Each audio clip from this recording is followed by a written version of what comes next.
vamos a buscar aquí mi cursor. Me gustó mucho el láser. Sí, este está bueno. Listo, entonces primer tips. 1. Cuando un tejido se le disminuye el aporte de oxígeno, ese tejido es sometido a lo que se denomina una isquemia. Cuando ese tejido, esa disminución del aporte de oxígeno se vuelve crítica, aparece la lesión. Y el resultado o la consecuencia de esa lesión puede ser la aparición de una onda de necrosis. Eso en síntesis ocurre en cualquier tejido, pero es la base de lo que vamos a denominar precisamente la enfermedad coronaria. Y tiene su importancia, es que a través del trazo electrocardiográfico nosotros podríamos identificarlo. Ojo, la isquemia por la aparición o por el aspecto que va a asumir la onda T. La onda T. La lesión por los desniveles entre el punto I y el punto J. Ahí es donde se ve la lesión. Los desniveles entre el punto I y el punto J. ¿Es correcto? Punto I y punto J. Y por la aparición de lo que se denomina la onda Q patológica. La onda Q patológica. Esa es la gracia del trazo electrocardiográfico en la enfermedad coronaria. Sea el momento de decir que no es el mejor examen para diagnosticar la enfermedad coronaria, pero realmente ha sido a lo largo de la historia y por el fácil acceso, pues uno de los mejores instrumentos y de los que se usan con mayor frecuencia. Muy bien, este es el primer tips. Segundo tips. Muy bien, este esquema refleja aquí está el subepicardio. Y aquí está el subendocardio, como quien dice, aquí estaría la sangre, ¿cierto? Muy bien. Entonces, esto refleja la arteria coronaria. La arteria coronaria. La arteria coronaria viaja por el subepicardio y se ramifica para el endocardio, ¿correcto? Entonces, ¿qué sería más grave? ¿Un proceso obstructivo aquí, que es el subendocardio, o un proceso obstructivo aquí, que es el epicardio? Obviamente, el subepicárdico. ¿Por qué? Porque se compromete de una vez el endocardio. Ese es el segundo tip, pero es importante tenerlo en cuenta porque vamos a encontrar que las alteraciones coronarias pueden verse o en el subendocardio o en el subepicardio. Repitamos, primer tip, segundo tip. Vámonos para el tercer tip. Doctor, Y este es el tercer tip. ¿Sí? hay ¿Me una interrumpí? pregunta. Sí, ¿listo? Dígala. Preguntan, ¿en la isquemia el complejo estaría normal? Sí, ya. Entonces vamos a hacer esto. Vamos a dejar, ya voy a contestar esa pregunta en concreto. Entonces yo les propongo esto. Voy a hacer los 10 tips rápidos y anoten las preguntas y en ese momento vuelven y me las hacen, porque de pronto, como van a ver, algunas de estas preguntas pueden estar contestadas antes de haber terminado esos 10 tips. ¿Listos? Entonces, Listo. la vamos a dejar en ese sentido. Entonces, sigo con el primer tip, segundo tip. Tercer tip, para saber qué es lo normal, qué es lo anormal, tengo que saber lo que es normal. Como quien dice, si he dicho yo que la onda T se puede diagnosticar la isquemia en el segmento ST, en el descenso del segmento ST, la lesión, o en la Q patológica, en la onda Q patológica, la necrosis, debo saber, ante todo, poder identificar lo que es cada uno, cómo es el aspecto de cada uno de estos elementos normales. Entonces, ojo, empecemos. La onda T, normalmente la onda T es asimétrica. ¿Qué quiere decir que sea asimétrica? Que si yo trazara una bisetriz es una línea que divide el ángulo en dos partes, se me formarían dos ángulos desiguales, es decir, no se formarían ángulos iguales. Es asimétrica, esa es una de las características y probablemente sea de las más importantes. Segunda característica de la onda T, en general, tiene el mismo sentido, va en el mismo sentido que el complejo precedente. Si el complejo es positivo, la onda T será positiva. Y tercera característica, en general, el tamaño no es mayor de 1/3 del complejo. O sea, dividimos el complejo en 3 partes y no debería ser mayor, en general. De estas tres características para la enfermedad coronaria, lo más importante es la asimetría, la asimetría. Eso es lo más importante. ¿Por qué? Porque de una vez, como lo vamos a ver ahora, la simetría, es decir, que sea simétrica, es el principal criterio de la enfermedad coronaria. O sea, normalmente la onda T es asimétrica, no es simétrica. Muy bien. Entonces, eso en punto a la onda T.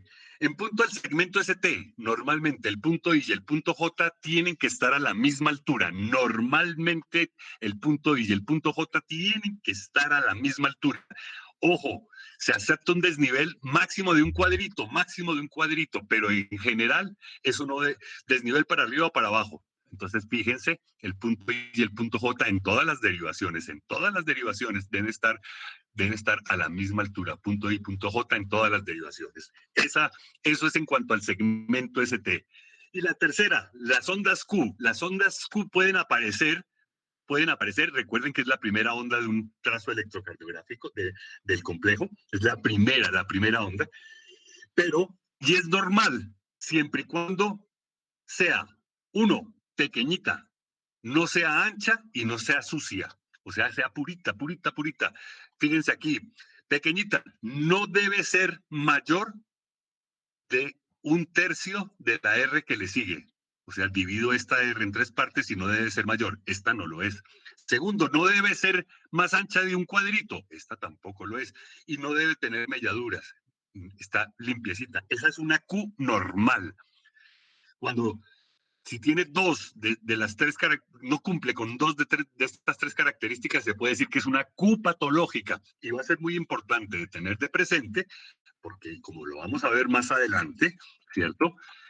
Así va a ser el criterio para el diagnóstico de la necrosis. Mírenla bien, es ancha, ancha. La R que le sigue aquí, pues la Q es casi tan profunda, del mismo tamaño, entonces lo cumple, y es ancha, y es sucia. Eso es una Q patológica. Muy bien. Ese es el tercer tip. Hemos visto entonces lo que es normal. Vámonos al cuarto tip, al cuarto. Entonces, como hemos dicho aquí, que pueden haber procesos subendocárdicos y pueden haber procesos subepicárdicos, vamos a ver de cada una de las probables, de estos probables componentes, ¿sí? ¿Cómo se ven? Empecemos con la isquemia. La isquemia, ¿dónde se diagnostica? En la onda T.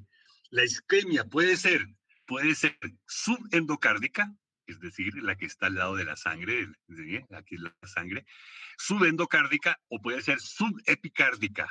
Subendocárdica. ¿Cuál es la grave? La más grave. Esta, la subepicárdica. Siempre es uno de los tips. Y su característica fundamental, si es subendocárdica, es que la T sea positiva y simétrica. Simétrica. Si de trazo la bisectriz se forman dos ángulos iguales. O sea, miren ese aspecto.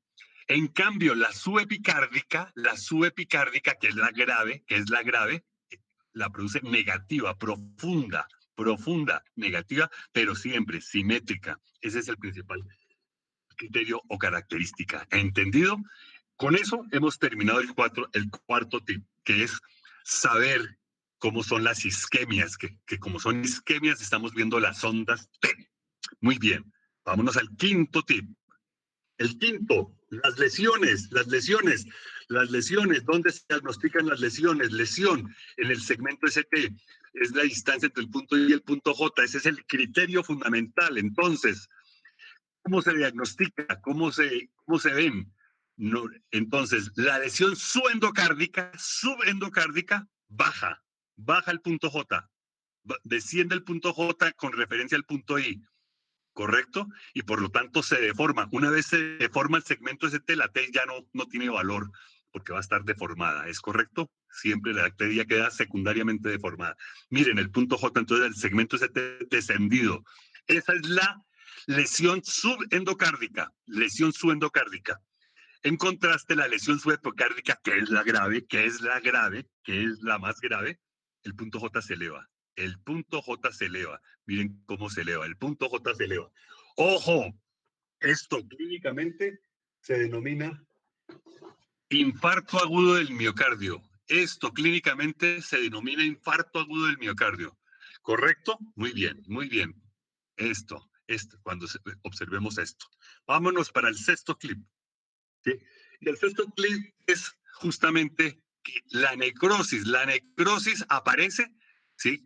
Aparece cuando el tejido se muere, cuando el tejido muere y se produce la aparición de las Q patológicas. Aquí tienen varias Q patológicas, varias Q patológicas. En estos dibujos hechos por esa mano prodigiosa que tiene el doctor William Buitrago, ¿sí? Nos ha puesto, esta es la luz coronaria, y la placa de ateroma, cómo se va produciendo. Puede producirse hacia afuera, puede protruirse la placa de ateroma hacia adentro de la luz coronaria, ¿sí? Pero el hecho fundamental es que llega un momento en que esa placa de ateroma se rompe y ahí se desencadena toda la respuesta de coagulación, como él lo dice en un video bellísimo de su curso, y entonces ahí se puede acumular, ahí se produce el trombo y la oclusión y aparece la necrosis. Para que aparezca la necrosis, ojo, ojo, tienen que pasar horas. Horas. ¿Cuántas? Al menos más de 8 horas.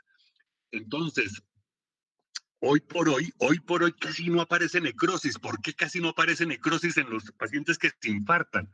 Porque hacemos trombolisis, porque hacemos aquí, cuando aparece aquí el trombo, damos sustancias para que disuelvan el trombo. Entonces, ya no es tan frecuente ver las ondas de necrosis. El tejido vuelve y se recupera o no se lesiona de manera tan notoria porque logramos reperfundir a través de esos medicamentos con la trombolisis. Ese es el sexto concepto, pero no lo olviden, miren cómo se vería la onda T.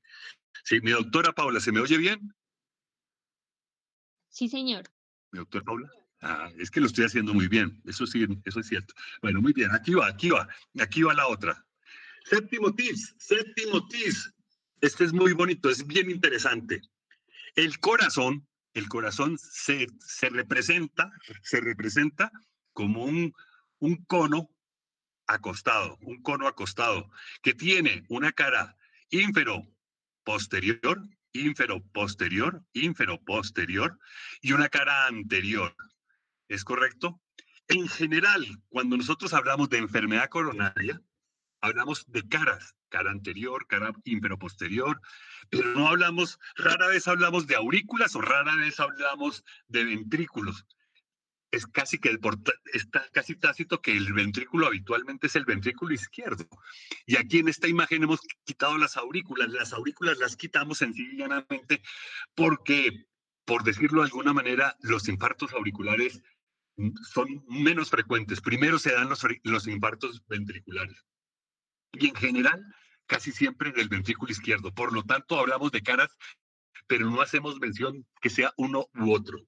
Ese es uno de los conceptos interesantes a tener en cuenta. Pero el otro concepto es este concepto de las caras.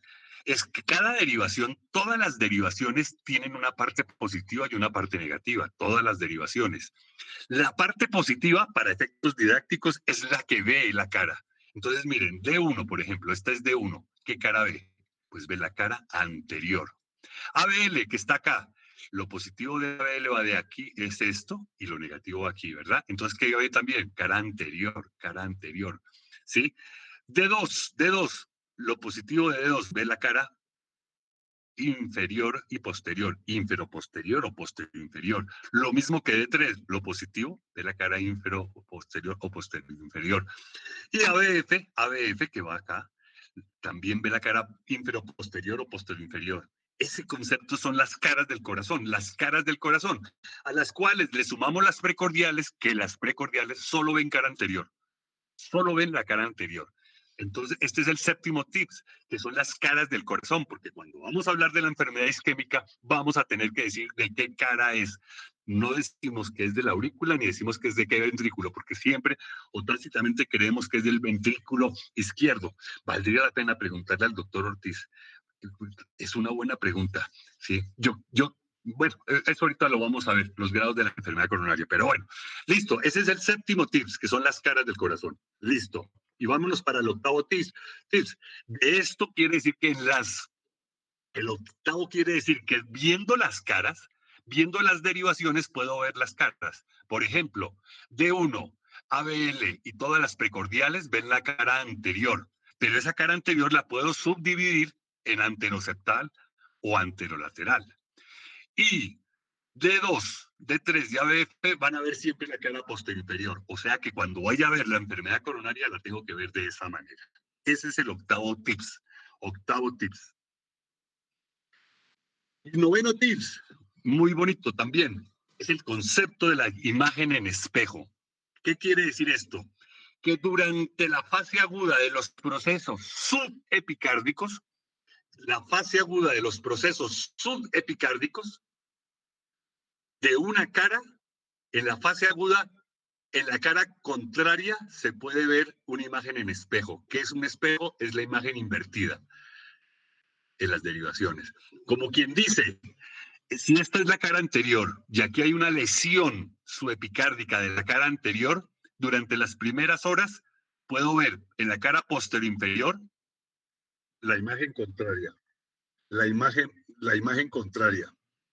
Entonces, ojo, miren, repito, la imagen en espejo. Siempre la imagen en espejo la produce las lesiones que correspondan al epicardio. Entonces, si en la cara anterior hay una lesión subepicárdica, en la cara inferoposterior se producirá en las primeras horas un espejo que es la imagen contraria, pero de la cara posterior inferior, una lesión subendocárdica. Ahora, no solo las lesiones, también se puede producir en las isquemias. Entonces, solo para que vean, aquí hay una isquemia subepicárdica de esta cara posterior inferior, y se vería una isquemia subendocárdica de esta cara, de la cara anterior. ¿Cuál es la real? Pues la real siempre es la subepicárdica, porque si la real fuera la endocárdica, esa no produce espejo en la otra cara. Me explico, si esta fuera la real, no produciría espejo en esta cara. Por lo tanto, siempre la real es cuando veamos las deformidades que se producen en el epicardio. Ya este último tip lo vamos a aplicar próximamente, en este momento. Y vamos al último tips, y es este. Cuando vayamos a leer un electro para buscar la enfermedad coronaria, debemos ser ordenados y verlo por caras. Cuando vayamos a buscar en un en un trazo electrocardiográfico, enfermedad coronaria, debemos verlo de manera ordenada. Entonces, en orden de aparición, vamos a ver de manera ordenada por caras. Vamos a ver la cara anterior y después miraremos la cara posterior inferior. ¿Qué quiere decir? Primero vamos a ver las derivaciones de la cara anterior, que son todas estas, obviamente, y luego las derivaciones de la cara posterior inferior. Las vemos en conjunto, o sea, primero la cara anterior y después la cara posterior inferior. ¿Y qué vamos a ver? En orden de aparición. Primera pregunta, ¿en alguna de las derivaciones de la cara anterior se ven ondas Q patológicas? Es lo primero que veríamos en el trazo al ir leyendo un electrocardiograma. Segundo, hay desniveles del punto J del segmento ST, desniveles infra o supradesniveles, ¿cierto? Y tercero, sí, que lo último en aparecer, hay ondas T isquémicas, ¿correcto? Primero lo miro de estas caras y después lo miro de estas caras. En ese orden porque es el orden de aparición, no por el orden de gravedad. Esos serían los 10 tips. Aquí hacemos un alto en el camino y escucho las preguntas que se tengan. Listo, mi doctora Paula. ¿Qué preguntas? Ahora sí, escuchemos qué preguntas hay antes de pasar a leer los trazos. Por el momento no han escrito preguntas. No, no. Bueno, entonces voy a repetirlos brevemente. Miren los 10 tips. Primer tips, lo hemos dicho. Isquemia se ve mirando la simetría de la onda T. Lesión, desniveles del segmento ST, para abajo, para arriba, para abajo, para arriba. Y necrosis, la aparición de la Q patológica. Segundo, los procesos más graves siempre son los subepicárdicos, más graves que los subendocárdicos.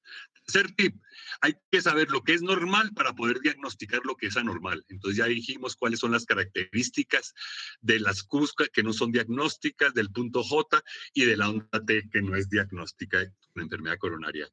Cuarto tip, cómo se ve la isquemia subendocárdica y subepicárdica, que la más grave siempre es la epicárdica, y que la simetría es el principal criterio de la onda T.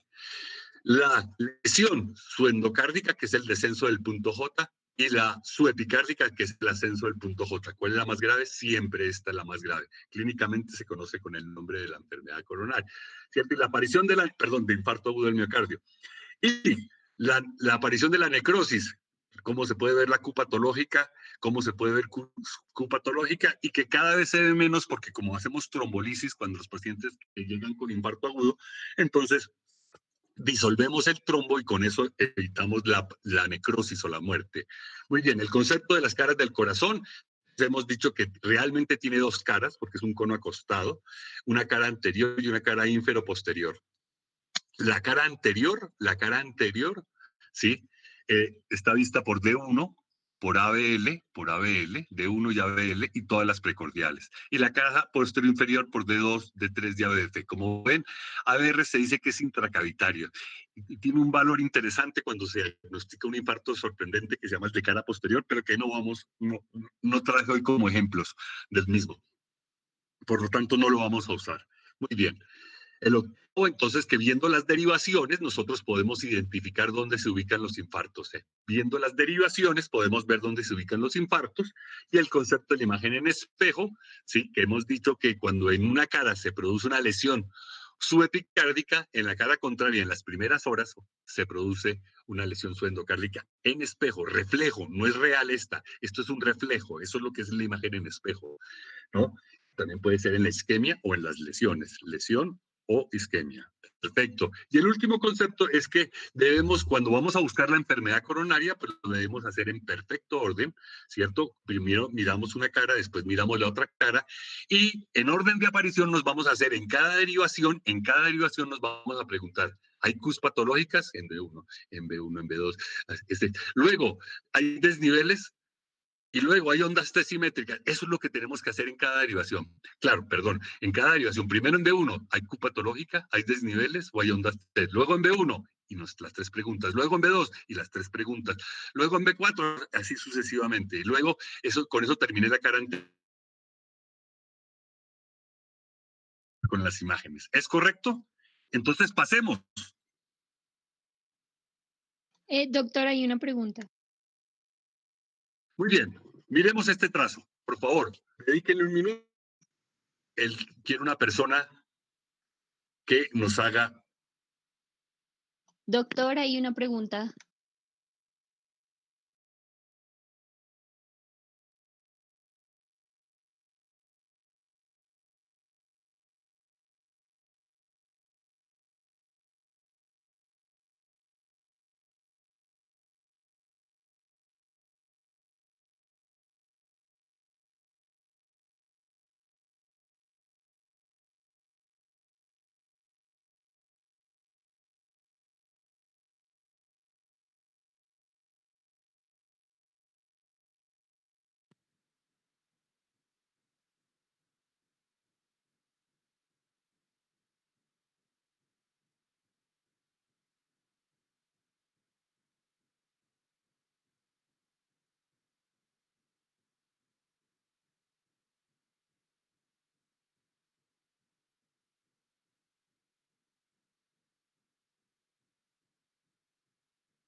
Hola, doctor González.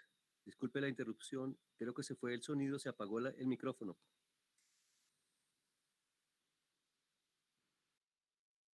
Sí, doctor Ortiz, ya le aviso al doctor.